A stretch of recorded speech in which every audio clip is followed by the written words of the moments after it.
बीवी की बेशर्म बहन, कितनी बेशर्म है ये लड़की। रोशन ऑफिस जाने के लिए तैयार हो रहा था। वो आईने के सामने खड़ा अपने बालों में कंघी कर रहा था। उसकी पत्नी दीक्षा किचन में गर्मा-गर्म पराठे बना रही थी। तभी दीक्षा का मोबाइल फोन, जो उसके बिस्तर पर रखा हुआ था, वो बज उठता। रोशन ने फोन देखा तो उस पर डिम्पल कॉलिंग लिखा आ रहा था। उसने गंदा सा मुंह बनाया। तभी दीक्षा की आवाज़ किचन से आई, रोशन, मेरा फ़ोन बज रहा है, देखो तो किसका है। रोशन, डिम्पल का है। तो उठाओ ना, देखो तो क्या बोल रही है। लेकिन रोशन ने डिम्पल का कॉल पिक नहीं किया। इस बीच कॉल डिस्कनेक्ट हो गया। तभी एक बार फिर से डिम्पल का कॉल आने लगा।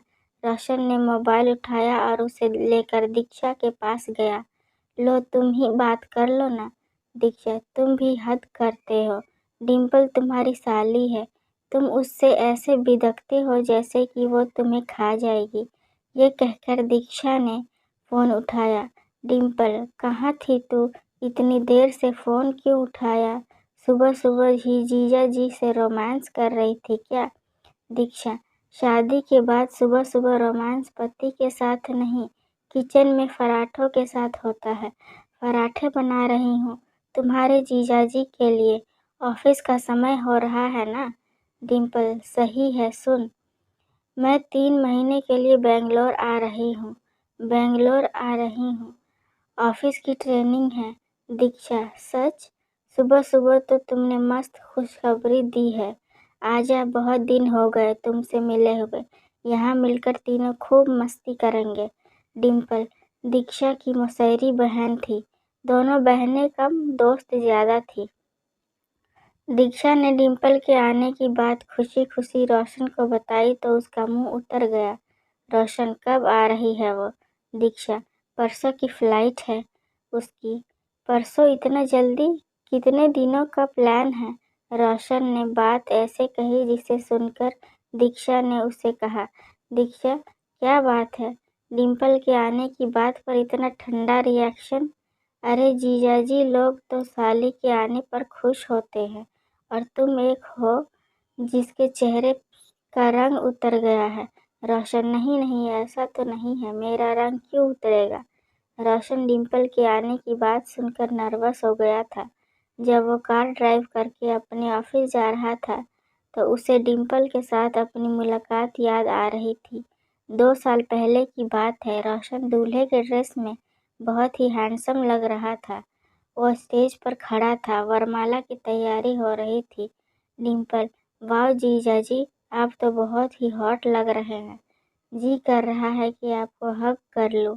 डिम्पल की बात सुनकर रोशन उसे घूरने लगा तो डिम्पल ने हंसते हुए कहा, डिम्पल, क्या बात है? ऐसे क्यों घूर रहे हैं? कुछ करने का इरादा है क्या? रोशन तब भी डिम्पल को घूर रहा था। तभी डिम्पल जोर से खिलखिलाते हुए बोली, डिम्पल, अरे जीजा जी, आप इतनी टेंशन क्यों ले रहे हैं? मैं कोई गैर नहीं, आपकी आधी घरवाली, आई मीन साली हूँ। डिम्पल नाम है मेरा। वरमाला के स्टेज पर यही थी डिम्पल के साथ उसकी पहली मुलाकात। बहरहाल रोशन और दीक्षा की शादी हो गई। जब वो दीक्षा को विदा करके ले जाने लगा तो डिम्पल उसके पास आई और उसके कानों में कहा, डिम्पल, क्यों जीजाजी, रात को सोने दोगे ना दीक्षा को, या फिर पूरी रात? डिम्पल की बात सुनकर रोशन झेप गया। उस मुलाकात में रोशन के मन में डिम्पल की एक अलग ही छवि बना दी। फिर उन दोनों की कभी मुलाकात तो नहीं हुई, लेकिन 2-3 बार फ़ोन पर बात हुई। तो डिम्पल, क्यों जीजाजी, अरे कभी आप भी तो फ़ोन कर लिया करो अपनी प्यारी और हॉट साली को। रोशन, जी करूँगा करूँगा। डिम्पल, कब? रात को? पर रात को तो आप कुछ और कर रहे होंगे ना। फिर डिम्पल खिलखिलाकर हंसती है। रोशन उस दिन ऑफिस में भी अपसेट रहा। खैर, डिम्पल के आने का दिन आ गया। रोशन, तुम भी चलते ना एयरपोर्ट डिम्पल को लाने के लिए। दीक्षा, अब रोशन, नहीं दिख नहीं रहा है कितना काम पड़ा है घर पर। अगर तुम्हारे साथ आऊँगी तो खामखा बहुत देर हो जाएगा। तुम चले जाओ ना, मैं तब तक लंच तैयार करके रखूंगी। उदास मन से रोशन एयरपोर्ट गया। जब वो एयरपोर्ट पहुंचा तो डिम्पल की फ्लाइट लैंड कर चुकी थी। वो एयरपोर्ट के बाहर काले रंग की मिनी स्कर्ट में खड़ी थी। जैसे ही रोशन वहां पहुंचा, उसने दौड़कर उसे गले लगा लिया। रोशन का दिल जोरों से धड़कने लगा। डिम्पल, क्या जीजाजी बहुत तड़पाते हो आप? कहाँ रह गए थे आप? 10 मिनट से आपकी खूबसूरत और हॉट साली आपका वेट कर रही है और आप हैं कि अब आ रहे हैं। रोशन, वो ट्रैफिक में फंस गया था। डिम्पल, अरे कभी हमारी निगाह के घेरे में भी फंसिए ना, निकलने का मन ही नहीं करेगा। यह कहकर डिम्पल फिर से खिलखिलाकर हंस पड़ी और एक बार फिर से रोशन के गले लग गई। रोशन चुपचाप खड़ा डिम्पल को देखता रहा। डिम्पल, क्यों जीजाजी इस तरह चिपके रहना है या घर भी चलना है? रोशन की आंखें शर्म से झुक गई। कुछ देर बाद डिम्पल और रोशन कार में बैठे घर की ओर जा रहे थे। थोड़ी देर बाद वो घर पहुंचे। घर पहुंचकर डिम्पल ने जैसे ही दीक्षा को देखा तो डिम्पल, ओ माय डार्लिंग, कितनी खिल गई है तू। लगता है जीजाजी खूब प्यार करते हैं तुम्हें। दीक्षा, तू भी कर ले शादी, तुझे भी तेरा पति खूब प्यार करेगा। डिम्पल, क्या दीक्षा, तुम भी? प्यार करने के लिए शादी की क्या ज़रूरत थी? क्यों जीजाजी?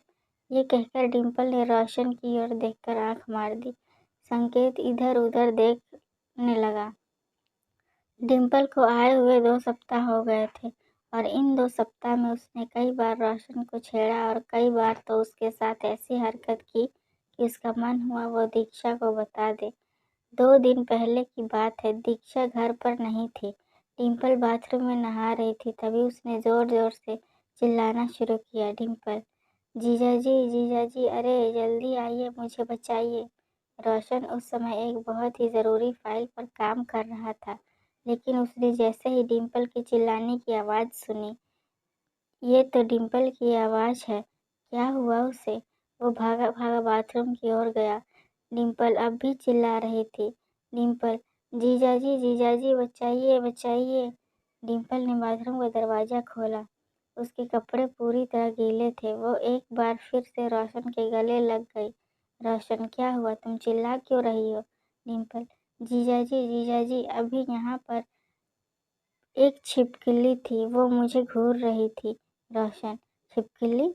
यहाँ छिपकली कैसे आ गई? डिम्पल, वो मुझे पता नहीं, शायद मुझे नहाते देखकर उसका मन हो गया।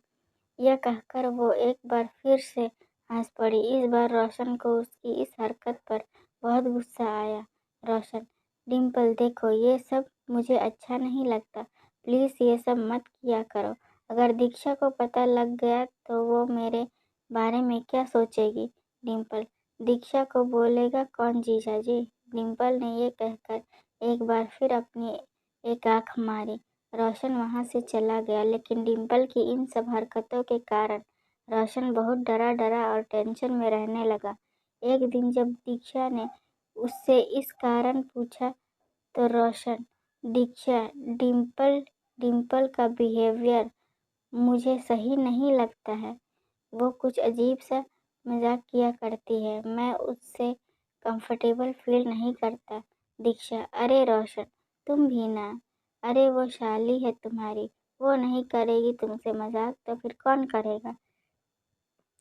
एक बात और, वो हमेशा से ऐसी ही है। उसकी बातों पर इस तरह टेंस हो जाओगे तो फिर हो गया, बात आ गई होगी।